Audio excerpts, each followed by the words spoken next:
Assalamualaikum warahmatullahi wabarakatuh. Bagaimana kabarnya anak-anak hari ini? Semoga anak-anak tetap sehat dan selalu semangat. Hari ini nanti kita belajar mapel sejarah kebudayaan Islam kelas 6 semester 2 tentang Sunan Kudus.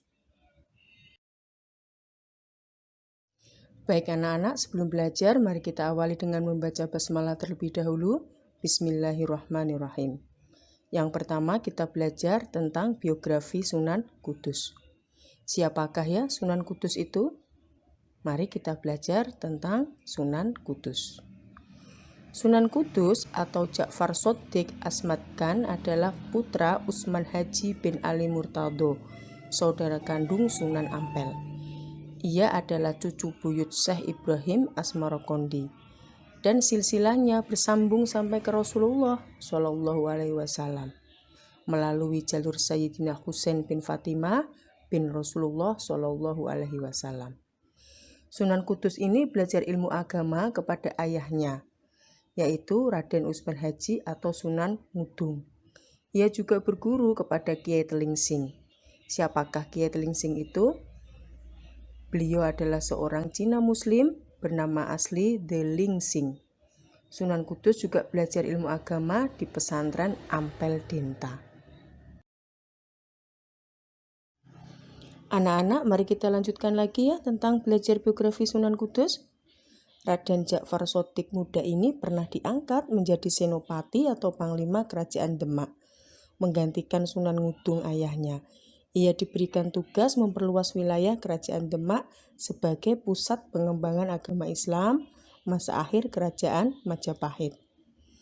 Raden Ja'far Shodiq atau Sunan Kudus ini juga diangkat sebagai Imam Besar Agung Demak, Masjid Kerajaan Islam Demak yang menjadi pusat dakwah dan pengkaderan para penyebar Islam. Jabatan lain yang pernah diemban Sunan Kudus saat berada di kerajaan Demak, yaitu Sunan Kudus diangkat menjadi qadhi atau hakim, yaitu jabatan di Kesultanan Demak yang lebih tinggi daripada imam masjid. Kita lanjutkan lagi ya tentang biografi Sunan Kudus. Wilayah Kudus itu sebelumnya bernama Desa Tajuk, yang menjadi daerah dakwahnya Kiai Telingsing. Sehingga saat Ja'far Shodiq atau Sunan Kudus itu pindah dari Demak ke Tajuk, sebagian penduduknya sudah memeluk agama Islam. Kepindahannya ke Kudus ini menyebabkan gelar Sunan Kudus melekat pada diri Ja'far Shodiq. Dalam dakwahnya, Sunan Kudus ini menggunakan pendekatan seni dan budaya. Sunan Kudus tidak melakukan perlawanan keras, melainkan menghargai dan mentoleransi budaya setempat. Bersama masyarakat, Sunan Kudus membangun masjid dan menara Kudus dan padasan atau tempat wudhu dengan arsitektur Hindu-Buddha. Dakwah Sunan Kudus ini disampaikan dengan tutur bahasa yang santun dan akhlak yang mulia. Di samping mengajarkan agama Islam, Sunan Kudus juga mengajarkan hal-hal yang terkait dengan kehidupan sehari-hari seperti pandai besi dan alat-alat pertukangan lainnya. Dan tokoh yang sehidup sezaman Sunan Kudus ini adalah Sunan Gunung Jati. Tidak diketahui pasti tahun wafatnya Sunan Kudus. Sunan Kudus ini dimakamkan di bagian belakang Masjid Agung Kudus, Kota Kudus, Jawa Tengah. Bagaimana ya peran Sunan Kudus dalam mengembangkan Islam di Indonesia? Mari kita belajar satu persatu tentang peran Sunan Kudus dalam mengembangkan Islam di Indonesia.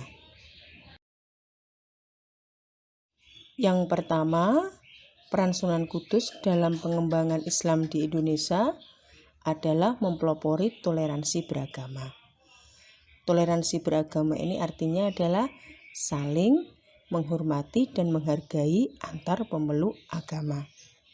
Di awal dakwahnya ke Kudus, Sunan Kudus ini mementingkan persatuan masyarakat lokal dengan menghormati pemeluk agama lain.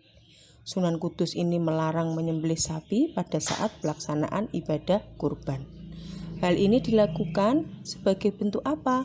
sebagai bentuk toleransi kepada ajaran lain yang memposisikan sapi sebagai hewan yang dihormati dan dikeramatkan. Peran Sunan Kudus dalam pengembangan Islam di Indonesia yang nomor 2 adalah melakukan akulturasi budaya Islam dan budaya lokal. Yang dilakukan oleh Sunan Kudus yang pertama adalah membangun masjid dan menara Kudus. Masjid tersebut dibangun kira-kira tahun 956 Hijriah atau 1549 Masehi. Arsitek Menara Kudus yang unik ini menggambarkan kompromi Islam dengan arsitektur setempat yang bercirikan Hindu. Sunan Kudus ini menyebarkan Islam dengan jalan kebijaksanaan, mengkompromikan arsitektur Islam, Jawa, Hindu-Buddha, dan kebudayaan Tionghoa, sehingga mendapatkan simpati dari penduduk setempat yang masih beragama Hindu atau Buddha atau aliran kepercayaan lainnya. Yang kedua adalah Sunan Kudus membangun padasan atau tempat wudhu. Padasan ini dibangun dengan pancuran berjumlah 8 dan diberikan arca di atasnya. Dalam usahanya mencari perhatian orang-orang Hindu-Buddha, Sunan Kudus ini menarik mereka lewat arsitektur menara dan padasan di sekitarnya, hingga membuahkan hasil. Lambat laun banyak para pemeluk Hindu-Buddha berdatangan memeluk Islam, hingga Kudus menjadi kota penting dalam penyebaran Islam. Nomor 3, peran Sunan Kudus dalam pengembangan Islam di Indonesia adalah berdakwah lewat seni dan budaya. Dalam menarik simpati masyarakat, Sunan Kudus punya kebiasaan yang dikenal dengan kebiasaan mengadakan acara beduk dandangan. Sunan Kudus itu menabuh beduk berkali-kali untuk mengundang para jamaah ke masjid dan mengumumkan hari pertama puasa kepada masyarakat. Dan Sunan Kudus ini juga menciptakan tembang Mas Kumambang dan tembang Mijil. Anak-anak, sekarang kita belajar sikap positif atau sikap yang baik dalam pribadi Sunan Kudus yang patut kita contoh. Apa saja ya sikap positif dalam pribadi Sunan Kudus yang patut kita contoh? Mari kita belajar satu persatu. Sikap positif Sunan Kudus yang patut kita contoh, yang pertama adalah sikap Sunan Kudus adalah seorang pemberani. Sunan Kudus ini adalah mantan prajurit Kerajaan Demak. Bahkan sebagai senopati Kerajaan Demak, ia menggantikan Sunan Ngudung ayahnya yang gugur di medan perang. Lalu Sunan Kudus ini melanjutkan misi Kerajaan Demak. Tidak lama kemudian, Sunan Kudus memutuskan untuk mengembara menyebarkan Islam ke daerah Kudus. Sikap Sunan Kudus yang nomor 2 yang patut kita contoh adalah kreatif. Upaya-upaya yang dilakukan Sunan Kudus dalam mengembangkan Islam di kota Kudus mencerminkan bahwa beliau sebagai sosok yang kreatif dan selalu berpikir mencari cara-cara unik dalam menarik simpati masyarakat agar memeluk Islam. Contohnya seperti menambatkan sapi di halaman masjid, melarang masyarakat menyembelih sapi, dan mempelopori akulturasi budaya Islam, Jawa, Hindu-Buddha, dan Cina dalam arsitektur Menara Kudus, Lawang Kembar, dan Padasan.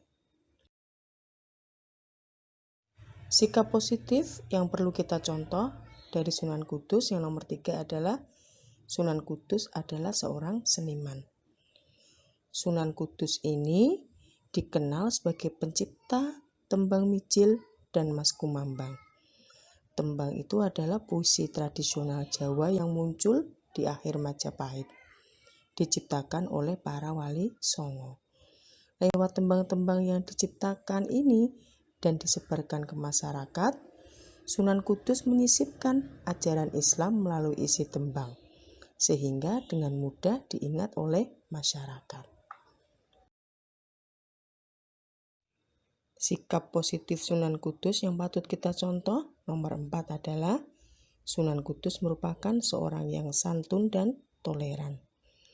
Jejak perjalanan Sunan Kudus dalam menyebarkan Islam melalui jalan damai terlihat dari peninggalannya, seperti Masjid Menara Kudus sebagai salah satu bukti Sunan Kudus tidak serta-merta memaksakan ajaran Islam diterima di masyarakat. Beliau tampil mengkompromikan berbagai budaya dan kearifan lokal. Melalui tutur kata santun, beliau menyampaikan Islam sebagai rahmatan lil alamin atau Islam yang membawa kasih sayang bagi semua lapisan masyarakat. Ini ada beberapa soal latihan tentang materi Sunan Kudus. Soal nomor 1 adalah sebutkan jalur silsilah Sunan Kudus yang bersambung sampai kepada Rasulullah SAW. Yang kedua, sebutkan guru Sunan Kudus dalam menimba ilmu agama. Yang ketiga, bagaimana cara dakwah Sunan Kudus kepada masyarakat sekitar. Yang keempat, sebutkan peran Sunan Kudus dalam mengembangkan Islam di Indonesia. Yang kelima, sebutkan sikap positif dalam pribadi Sunan Kudus yang patut kita contoh. Alhamdulillah anak-anak, hari ini kita sudah belajar mapel sejarah kebudayaan Islam tentang Sunan Kudus. Semoga yang kita pelajari bermanfaat bagi kita semuanya. Terima kasih dan selamat belajar. Jangan lupa klik tombol like dan subscribe. Wassalamualaikum warahmatullahi wabarakatuh.